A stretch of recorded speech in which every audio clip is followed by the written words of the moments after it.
తిరుపతి నగరపాలక సంస్థ కార్యాలయంలో సోమవారం నిర్వహించిన ప్రజా ఫిర్యాదుల పరిష్కార వేదికకు 29 వినతులొచ్చాయని కమిషనర్ ఎన్ మౌర్య తెలిపారు. సోమవారం తిరుపతి నగరపాలక సంస్థ కార్యాలయంలో డైలీ వర్క్ కమిషనర్ ప్రజా ఫిర్యాదుల పరిష్కార వేదిక కార్యక్రమాలు నిర్వహించారు.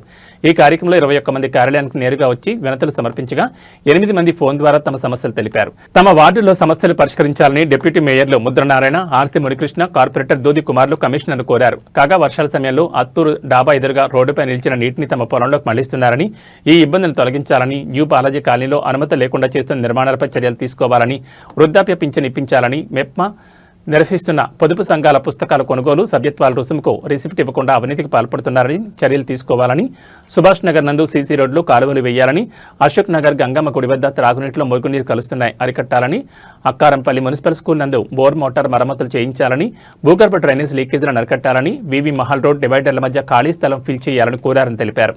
ఆయా సమస్యలను అధికారులకు పంపామని త్వరగా పరిష్కరించాలని కమిషనర్ అధికారులను ఆదేశించారు.